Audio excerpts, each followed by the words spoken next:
warahmatullahi wabarakatuh. Waalaikumsalam warahmatullahi wabarakatuh. Alhamdulillah. Alhamdulillahi rabbil alamin.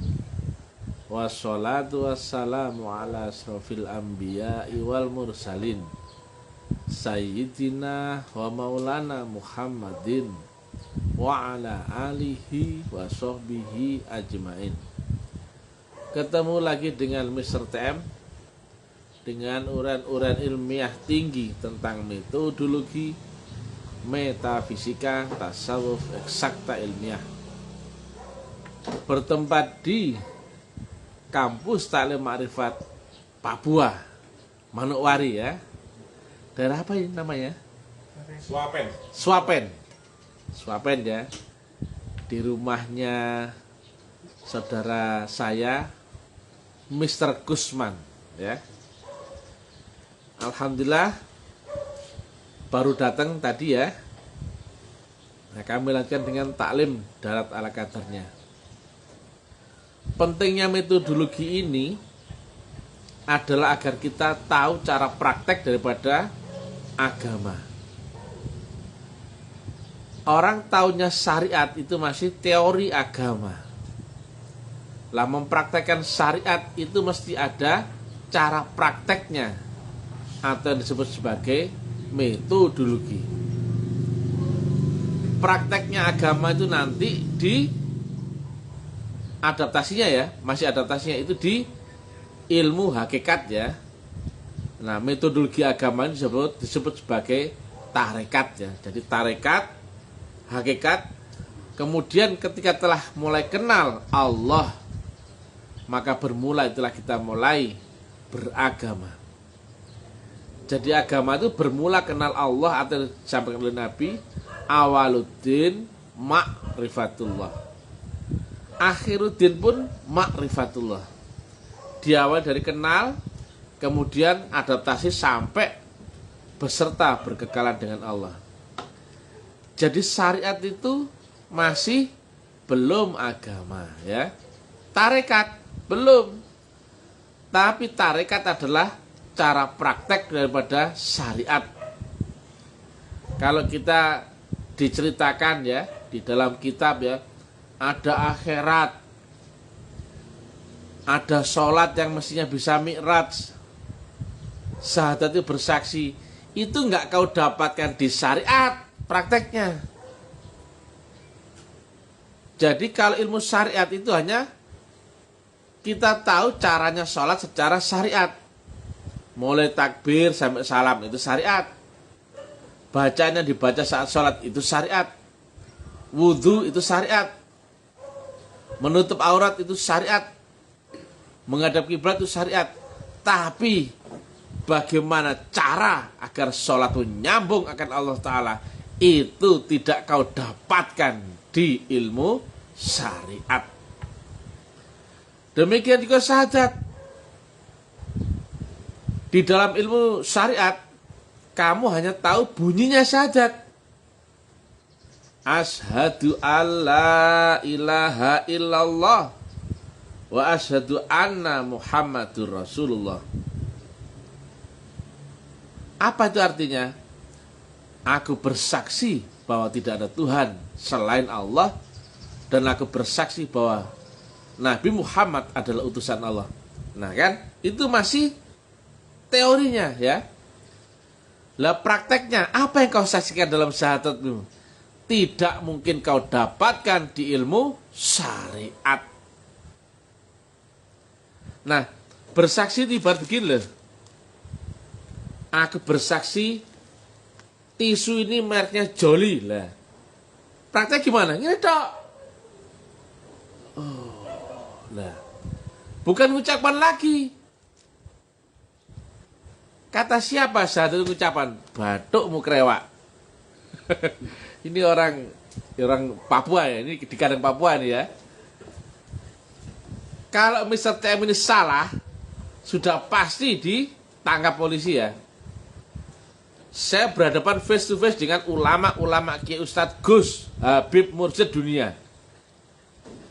Kalau kalimat saya salah tentang syahadat, saya ditangkap polisi. Tapi kalau sampai sekarang saya nggak ditangkap polisi, harusnya kau mulai berpikir bahwa syahadat prakteknya bukan mengucapkan dua kalimat. Logika ya.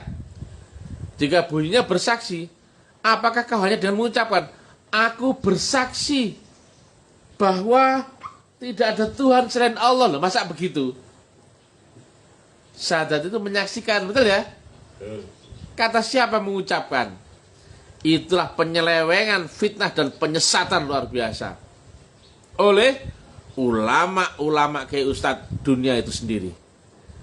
Mereka hanya tahu syariat, ilmu bacaan, teori, ceramah, diskusi, tanya jawab, tapi tidak tahu cara prakteknya. Mereka inilah yang menyesatkan agama. Mereka bukan ahli agama, belum beragama. Karena dia atau mereka bukan ahli makrifat, tapi menerangkan syariat. Dan di akhir zaman kata Nabi, mereka ini adalah sejahat-jahatnya makhluk di bawah kolong langit. Yang dari mereka lah fitnah akan agama itu bermula dan akan kembali kepada mereka fitnah itu. Kalau saya yang salah, mudah ditangkap polisi. Satu misalkannya, ini aliran sesat, ya toh? Ya bukan? Ya. Ya bukan ini? Betul. Praktek syahadat saya tidak sama dengan Anda. Jelas tidak sama. Syahadat di tempat kami di Ta'lim Ma'rifat itu menyaksikan. Lah praktek di tempat lain hanya mengucapkan. Kira-kira benar yang mana kira-kira? Coba pakai otak tolol kira-kira. Menyaksikan. Kata siapa mengucapkan dua kalimat? Jadi begini ya, dasarnya begini. Ilmu yang kau dapatkan dari kitab, dari Quran, hadis atau apapun itu, memang bisa kau benarkan. Karena kau yakini, kau terima. Tapi kata Nabi, benar itu belum cukup. Sudah benar, sudah cocok, sudah masuk akalmu, tapi harusnya kau cari. Kan harusnya kau cari dulu. Apa yang kau saksikan dalam syahadat, betul nggak? Betul. Setelah ketemu, baru kau bisa bersyahadat, bersaksi.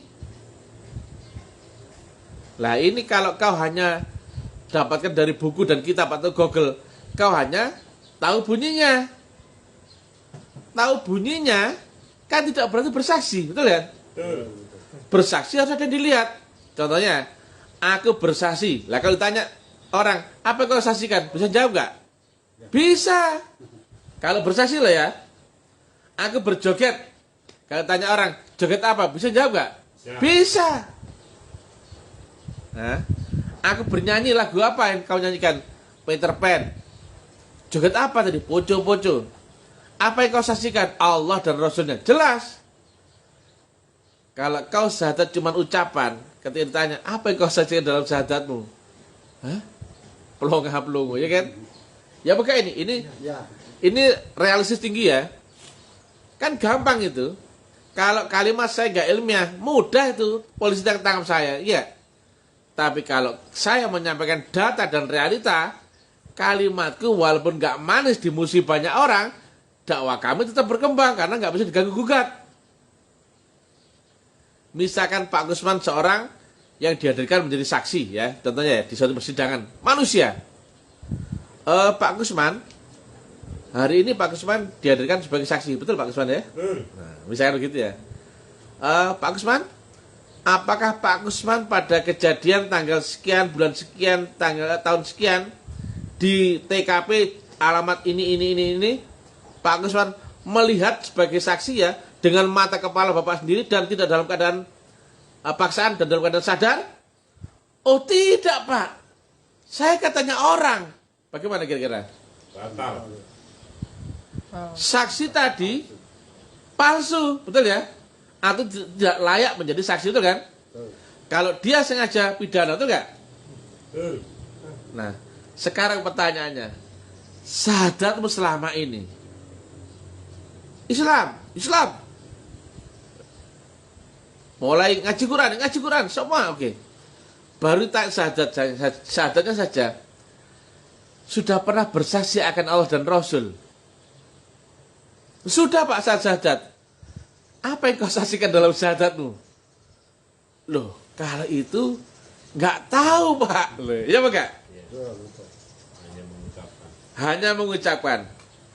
Berarti ulama kayak ustadznya menyesatkan manusia. Saya ngomong data realita atau tuduhan kira-kira?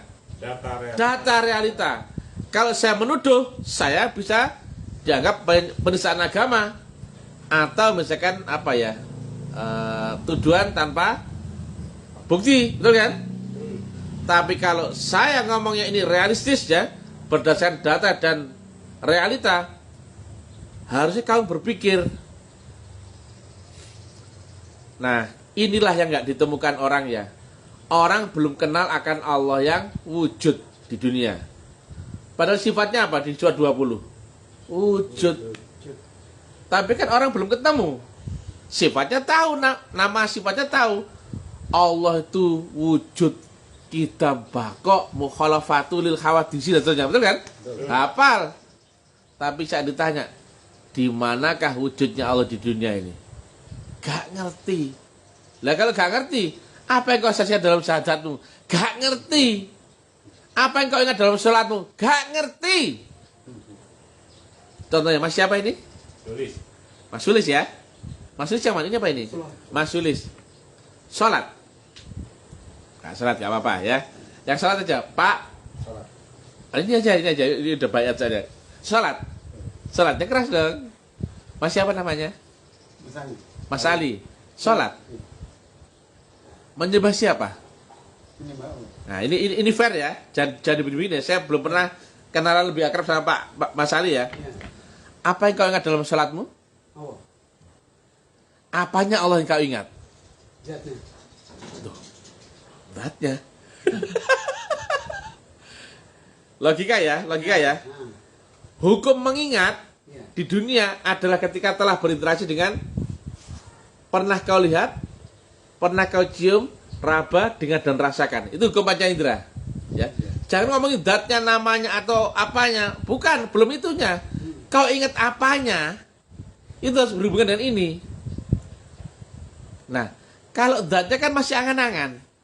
Misalnya saya lihat, mana sebut tisu? Ini yang bernama tisu toh.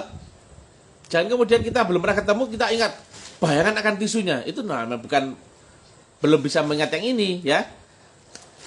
Bisa diingat manusia adalah karena telah sifat ini telah berinteraksi dengan kita.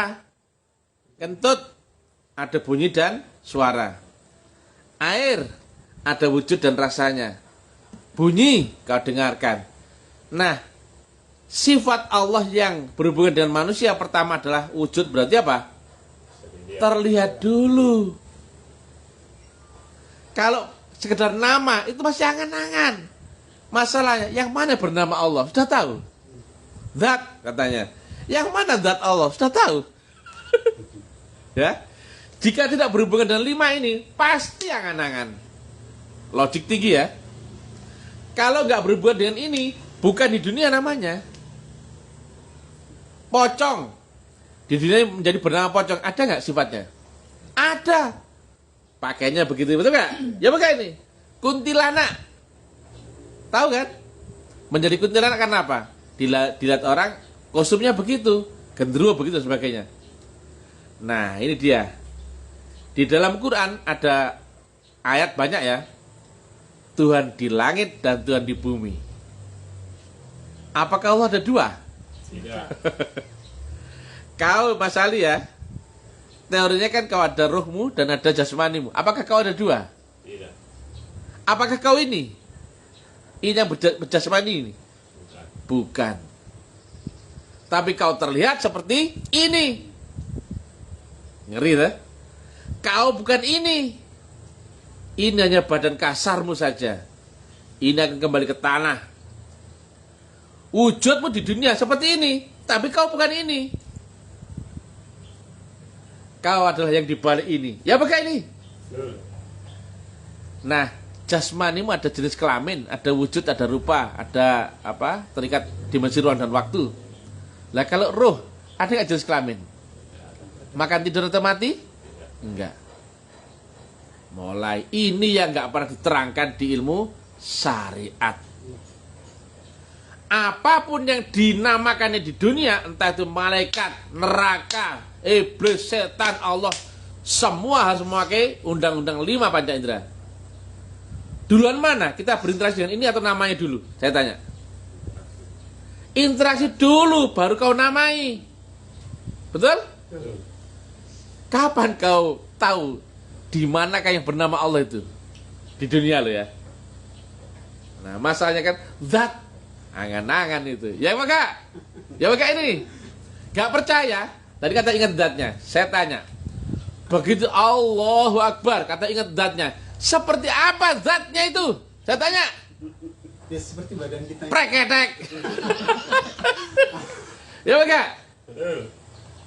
Oh, berarti apa? Kalau seperti dirimu yang ini, berarti kau menyembah dirimu sendiri. Kalau kau mengingat Allah seperti cahaya, kau menyembah cahaya angan-anganmu sendiri. Kalau kau mengingat Ka'bah, kau menyembah Ka'bah. Apapun yang kau ingat, itulah Tuhanmu sebetulnya. Ngeri kan? Harus kau temukan dulu, di manakah di dunia yang bernama Allah itu. Ini yang nggak pernah diterangkan di ilmu syariat. Padahal surat Toha, Nabi sampaikan, sungguh aku ini Allah. Sembahlah aku dan dirikan sholat untuk mengingatku. Surat Toha ayat 14 ya. Yang ngomong itu siapa? Allah. Lewat mulut siapa? Muhammad. Nah, ini hati-hati. Zahirnya rupa siapa? Dilihat orang. Nabi Muhammad. Yang ngomong itu siapa? Allah. Tapi dilihat orang yang ngomong siapa? Nabi Muhammad. Maka wujudnya Allah di dunia saat itu siapa? Nabi Muhammad. Gak boleh spekulasi angan-angan itu. Aduh, ada mengingat dirinya, ada mengingat seolah-olah cahaya, ada mengingat namanya. Itu tidak lewat sistemik metodologi. Itu yang sesat. Terus yang diingat apa itu? Nah itu harus sadar dulu dong. Nah itu dia masalahnya. Kalau Mr. TM ngomongnya ini tidak logik ilmiah, sudah tangkap polisi. Ya apa enggak? Saya ini ya orang yang menjelek-jelekkan ulama ke ustadz dunia ya, bukan ustadz ulama akhirat ya. Tapi kenapa tidak ada yang berani membantah? Karena data dan realita. Ya apa enggak? Logika ya. Duluan mana ingat sama ketemu? Saya tanya. Saya punya anak di Jogja, Bang Ali. Bisa kau ingat? Lah kenapa? Nah, udah gitu loh. Kok tanya apa yang diingati? Ketemu dulu. Tapi sampai mati juga tidak bisa ketemu. Loh, kata siapa? Itu kalau angan-angannya keduluan. Tenang dulu. Ya, itu kan Bang Ali sudah menyimpulkan sesuatu yang belum pernah diterangkan. Saya menang di publik ya, dan nggak bisa dibantah orang. Ada wujudnya Allah di dunia ini. Di dunia ini loh ya. Saya bilang bukan di akhirat ya, di dunia ini. Ada Tuhan di langit, ada Tuhan di bumi. Baca syahadat. Bunyi apa sih coba? Terus? Nah, wa asyhadu anna Muhammad Rasulullah. Kita saksikan siapa? Utusannya. Misalkan Pak Jokowi nggak bisa berhalangan ke sini ya. Ya, misalkan kita undang sini nggak bisa berhalangan ya. Nggak bisa atau berhalangan ya. Beliau ngutus utusannya ke sini. Maka wujudnya presiden yang di sini adalah lewat utusannya. Apakah presiden ada dua? Tidak. Betul nggak? Kursi yang menempati jatahnya untuk presiden RI adalah utusan tadi, betul nggak? Yang memberikan ceramah, sambutan atau apa ya? Jangan apa? Sepatah dua patah kata adalah Bapak Presiden atau yang mewakili, betul nggak? Yang ceramah siapa? Orang ini. Tapi dia membawa kapasitas sebagai presiden. Nggak mungkin orang bersaksi akan Allah kalau tidak lewat utusannya. Kan sudah saya pancing tadi surat Toha ayat 14. Sungguh aku ini Allah. Yang ngomong itu siapa? Masa Allah ngomong dengan bahasa di langit itu? Woi, aku ini Allah. Masa bahasa Tuhan gitu? Masa Tuhan berbicara dengan bahasa manusia? Kalau kau tidak pernah ketemu utusannya, maka kau nggak ada sambungan akan Allah Ta'ala. Betul nggak? Ini logik tinggi loh mas, ya hati-hati. Kalau belum membaca detail uraian saya, ini akan pecah ya kepalanya. Tapi ini ilmiah tinggi, nggak bisa dibantah orang ya. Kalimat saya nggak manis, pedas sekali. Nah, jadi Sayyidina Ali sampaikan, aku tidak akan menyembah Allah yang tidak aku lihat. Lah wujudnya Allah saat itu siapa? Wujudnya di dunia siapa? Nabi Muhammad. Paling gampang. Bisa melihat matahari? Kenapa? Kilo. Oh, bukan itu jawabannya. Yang lain. Bisa melihat matahari? Betul ya, Imam Silo ya. Saat pagi dan siang dan sore, apakah kau lihat matahari berubah? Pagi sama siang sama sore berubah nggak? Ya, saya kunci ya, mengangguk tadi ya, saya kunci berubah ya, betul ya? Yang kau lihat adalah sinarnya matahari, betul ya? Betul ya? Nah, kau lihat pagi, siang dan sore, matahari seolah-olah berubah-berubah, betul nggak? Pagi itu warnanya apa? Merah keemasan. Kalau siang terang menyilaukan, betul ya? Kalau sore merah keemasan kembali. Nah, saya ulang lagi pertanyaan tapi dengan pertanyaan lain. Apakah matahari berubah? Berubah mataharinya? Tidak. Apakah sinarnya matahari berubah? Tidak. Loh. Tidak. Sinar matahari pun tidak berubah. Tapi kau tangkap matahari berubah adalah karena sinarnya matahari merambat lewat tekanan udara yang berubah. Maka merembet ya, gelombang itu masuk ke jejak matamu. Kalau pagi merah ya, kalau siang terang dan sore menjadi merah kembali. Ada media ya yang menghantarkan gelombang ya sehingga tampak oleh matamu seolah-olah berubah. Matahari nggak pernah berubah, sinarnya nggak pernah berubah. Yang membawa gelombang itulah yang membuat wujud matahari yang tampak oleh matamu seolah berubah. Berarti matahari nggak mungkin bisa kita lihat, betul ya? Nah, yang bisa kita lihat adalah sinarnya, tapi sinarnya merembet lewat tekanan udara sehingga kita lihat sinarnya matahari seolah-olah berubah. Demikian juga akan Allah Ta'ala. Kita nggak mungkin bisa beradaptasi dengan Allah, melihatnya langsung atau apa, nggak mungkin. Tapi yang kita bisa lihat adalah utusan yang membawa gelombang nurnya. Betul? Nah, siapa yang membawa gelombang nurnya di zaman itu? Itulah laqad ja'akum rasulun min anfusikum. Sangat fatalnya ulama Kiai Ustadz zaman ini, dia membenarkan ayat ya, tapi nggak pernah ketemu maksud di dalam ayat itu. Di dalam ayat atau bahasa 128 akan adanya Rasul di antara kaummu sendiri. Berarti di zaman kita enggak? Segolongan dengan kita enggak? Bukan golongan orang dahulu ya? Bukan zaman jin atau kambing atau apa ya? Bukan ya? Betul ya? Logis ya? Nah, itulah adanya Rasul di antara kaummu sendiri. Dan banyak lagi ya ayat seperti itu. Ada banyak. Sungguh dia di tengah-tengah kalian itu ada Rasulullah. Ada banyak. Nah, inilah dia mulai kesesatan ulama-ulama Kiai Ustadz dunia ya, yang hanya tafsir ya. Ayatnya ada, orangnya nggak ketemu, maka maknanya digeser. Itu adalah zaman Nabi Muhammad. Ya bukan? Banyak yang seperti itu. Banyak. Pada kata Nabi ada istilah ulama, warasatul anbiya. Nah, misalkan ya, air botol. Air di botol wujudnya apa? Botol air. Dipindah mangkok wujudnya jadi? Mangkok. Dipindah kendi jadi? Dipindah baskom wujudnya jadi? Baskom. Airnya sama nggak? Sama. Dulu nur itu ada pada diri di baliknya Nabi Muhammad. Wujudnya apa? Nabi Muhammad. Nabi Muhammad. Tapi air dan botol dua unsur berbeda, betul nggak? Nabi Muhammad dan Rasulullah Muhammad dua unsur berbeda.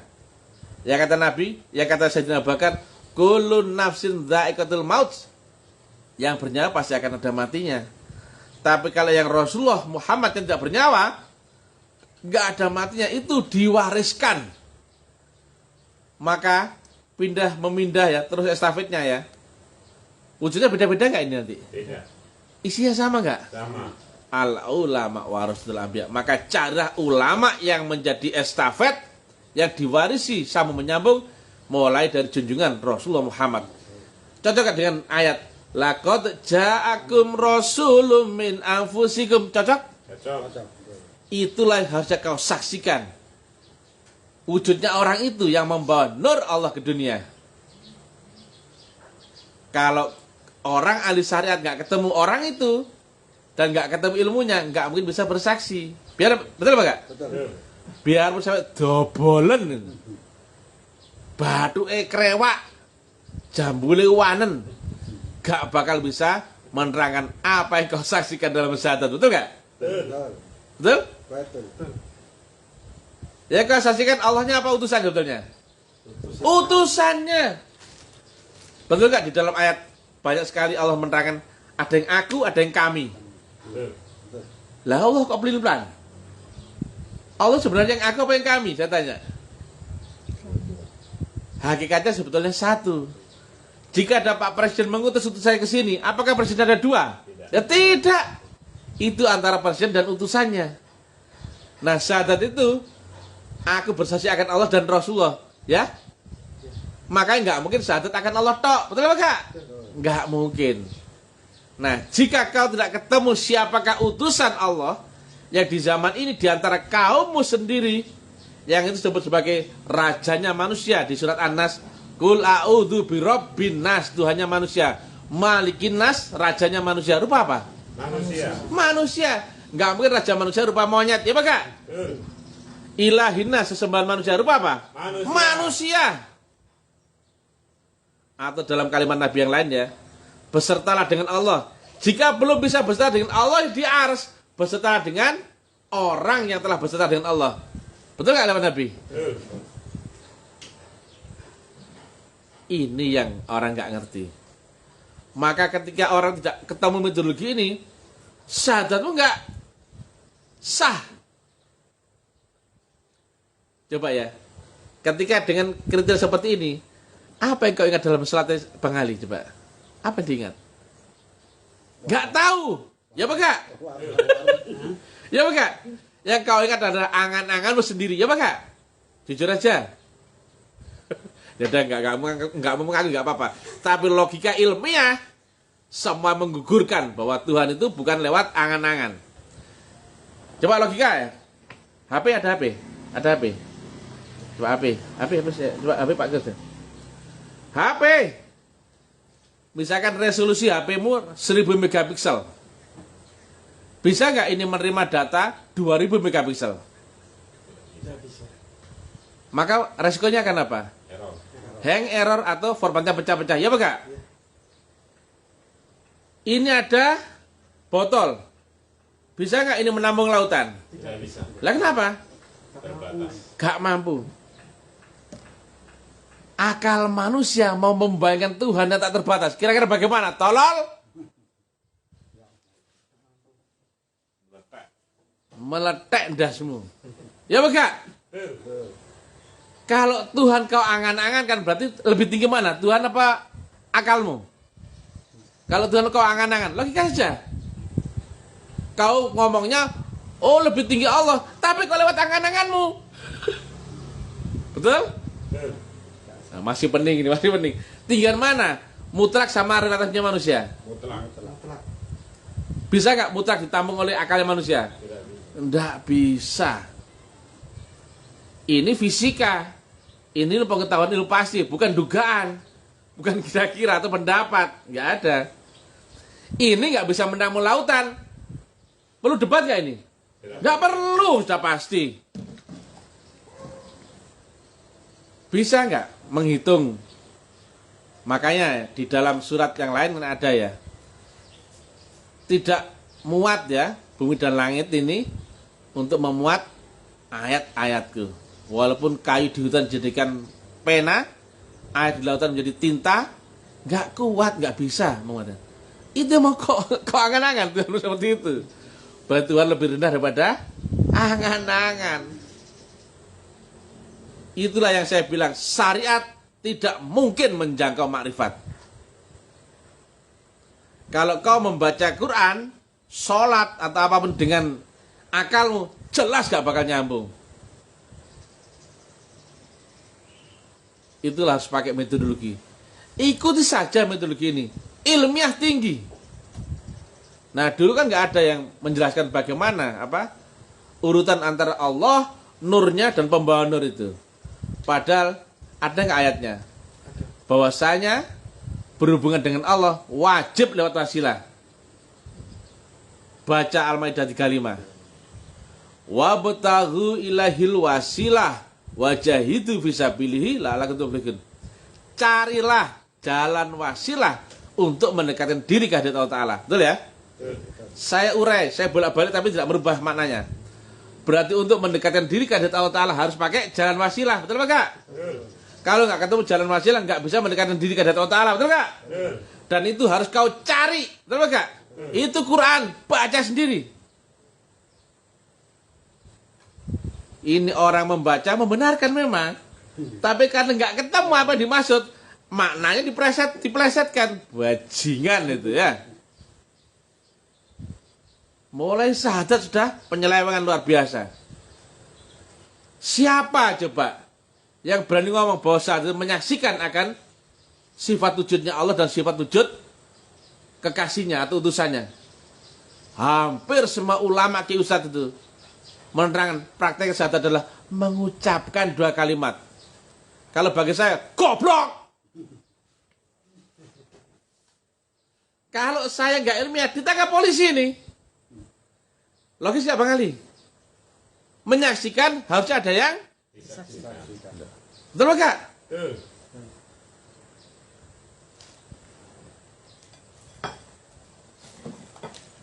Aku bersaksi bahwa ini adalah gemblong. Ya, misalkan ya, boleh diucapkan asalkan ada disaksikan, betul nggak? Ya, atau nggak mengucapkan tapi ada disaksikan, gini tak ya, itu nggak? Ya enggak?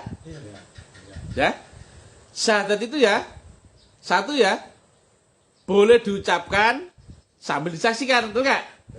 Atau nggak diucapkan tapi menyaksikan, ya nggak? Tapi kalau gini gimana coba? Ngomongnya bersaksi tapi gini. Ya enggak Bang Ali? Ya enggak? Baru paham sekarang, ya enggak? Aku bersaksi bahwa tidak ada Tuhan selain Allah. Dan aku bersih bahwa Nabi Muhammad utusan Allah. Goblok gak ini? Goblok! Tolol! Ini kesesatan yang diajarkan oleh ulama-ulama kiai ustadz dunia.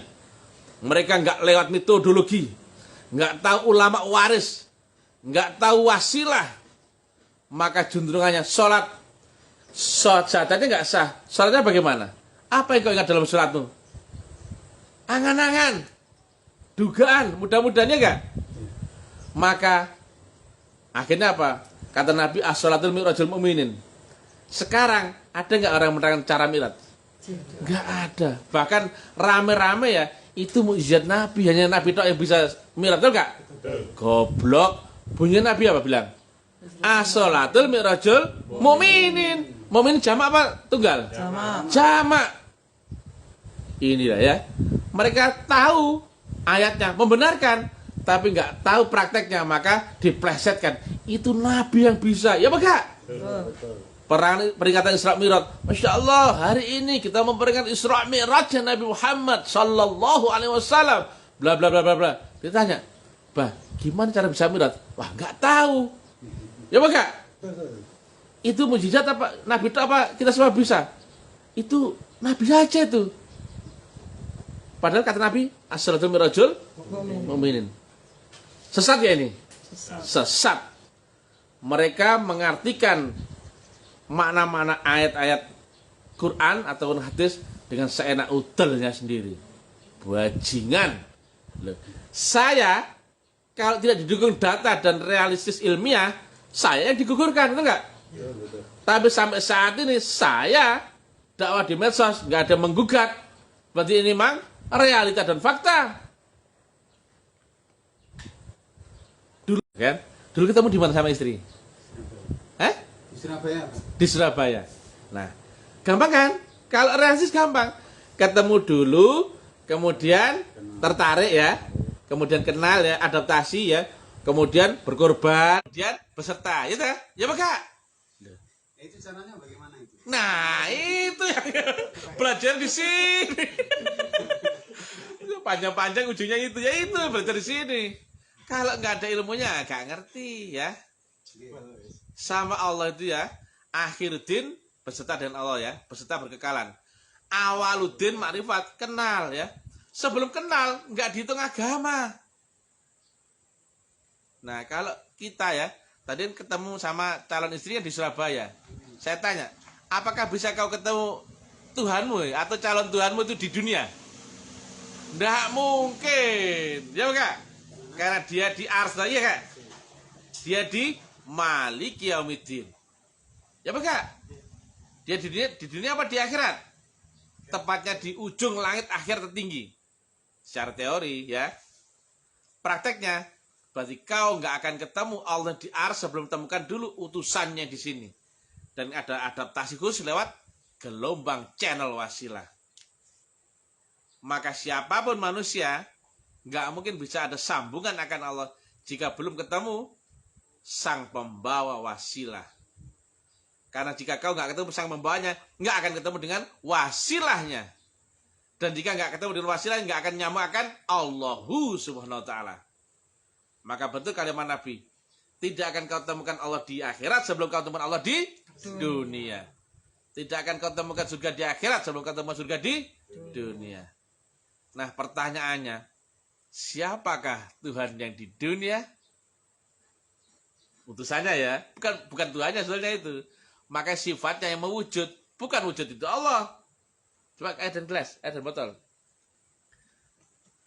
Air ditaruh botol, disebut apa? Sebotol air. Wujudnya air menjadi apa ini? Botol. Yang kamu minum airnya apa botolnya?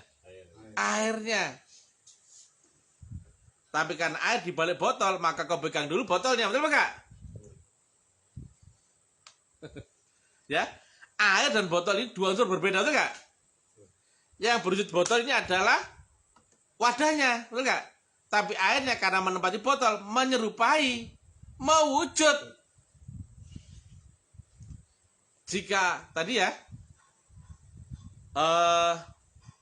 antara Allah ya, nurnya dan utusannya, saya tanya, Allah bisa kau lihat dengan mata telanjang nggak?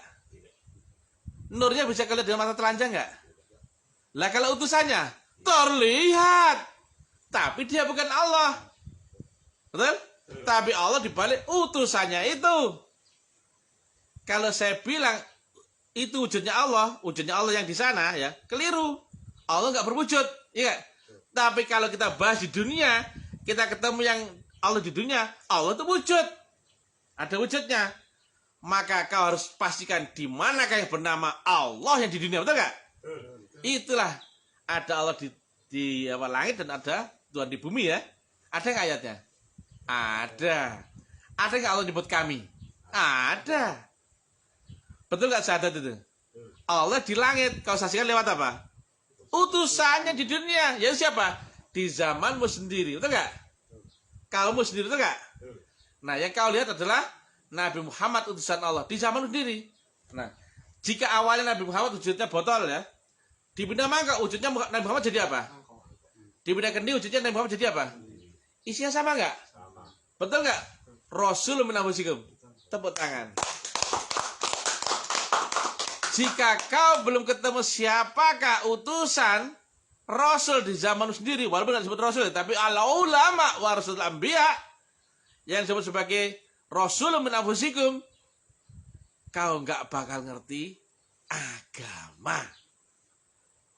Teorinya ngerti. Artinya pasti kau selewengkan. Ketan gulu-gulu. Pasti. Dan betul kalimat Nabi. Di akhir zaman nanti Islam hanya tinggal namanya saja. Quran hanya tinggal tulisannya saja. Masjid kalian banyak, bagus-bagus di mana-mana. Tapi kosong dari petunjuk. Betul nggak ini? Hadis ya? Bukan kurang ya? Kosong. Tidak ada apapun yang mengarahkanmu akan Allah Ta'ala. Kosong ya? Kosong ya? Dan ulama-ulamanya ada sejelek-jeleknya, sejahat-jahatnya makhluk di bawah kolong langit. Ya makhluk lah ya. Berarti lebih rendah daripada binatang apa lebih tinggi? Lebih rendah daripada binatang. Dari mereka itulah ulama-ulama itu ya, ulama dunia ya.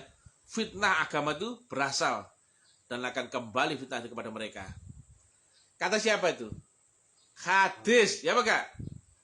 Di akhir zaman juga akan banyak orang cinta agama tapi iman nggak sampai kerongkongan, cuma di mulut.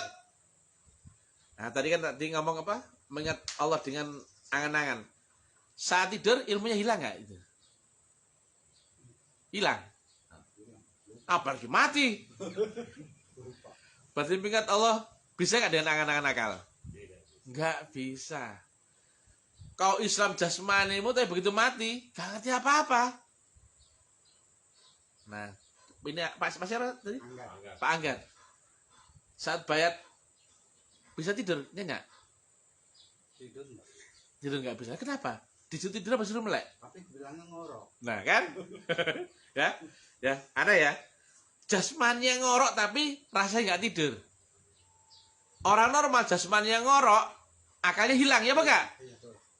Nah, jika kualitas agama seperti Bang Ali, logika ini, gak usah kita debat kalau sudah data apa ilmiah ya.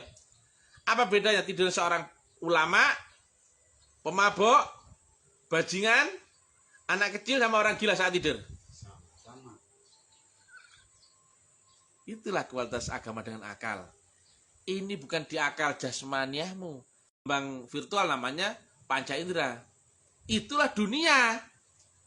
Ini kita membahas ilmu yang dibaliknya itu. Kau yang roh, alam yang bukan ini, yang fata morgana bukan.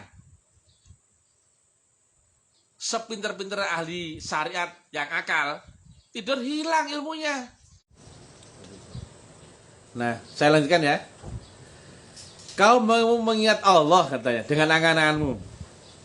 Kata Nabi, di atas duniamu untuk menuju Allah Ta'ala ada 7 lapis langit. Bisa angan-anganmu masuk ke akhirat, saya tanya. Masuk kubur bisa? Barzah bisa? Malakut Jabarut Rohan Robani bisa? Tidak. Alah, sangatlah tolol ya. Kalau ada ulama kayak ustadz mengajarkan agama dengan akaliahnya saja.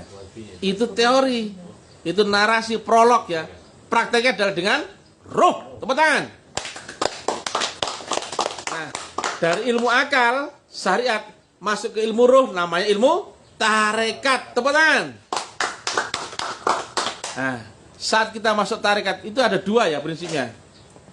Kita ditanamkan alat ya, nur Allah, syarat rukun. Dan kita diambil gelombang dan diajari teknik dan caranya. Tepuk tangan. Kalau manusia nggak bisa menembus akhirat, saya tanya, ketemu alam kenyataan lebih tinggi daripada dunia, betul ya? Mimpi atau fata morgana. Berarti orang yang mendapatkan syafaat akan mengalami kematian rasanya seperti bangun dari tidur. Bangun fakta, nyata ya. Bukan sesuatu yang fata morgana. Jadi kalau ada orang membahas agama tapi dengan dugaan, angan-angan, kira-kira, khayalan yang tidak konkret, tidak ilmiah, tidak logik tinggi, itu bukan agama. Makanya agama bermula kapan kau kenal Allah. Kenali dulu Allah di dunia, ya lihat apa? Kekasihnya. Tapi di balik kekasihnya itu gak sekedar manusia ya. Di balik itu ada jalan wasilah. Makanya di surat Al-An'am, ini wajah tu wajihiyah. Apakah kau menyembah ini? Bukan. Betul ya? Ini memang kau menghadap ke sini. Karena apa? Allah di balik ini. Aku pegang dulu botolnya, betul nggak? Betul. Bukan. Bukan kita diajari menyembah manusia, bukan ya? Oh ya. Jadi demikian ya, karena baterainya lowbat ya. Nanti kita lanjut lagi. Nah, di balik manusia itu ada saluran gelombang wasilah. Ini tentang teknik tinggi metafisika di atas alam sadarmu. Kau berhubungan dengan seseorang, kau begini lewat apa? Handphone, betul nggak? Ketika melampaui batas kemampuan manualmu, betul nggak? Yang kau hubungi orangnya apa channelnya? Channelnya. Makanya kau ketik lewat apa? Nomor handphonenya, betul nggak? Betul. Kalau kau hubungi orangnya, berarti kau manual.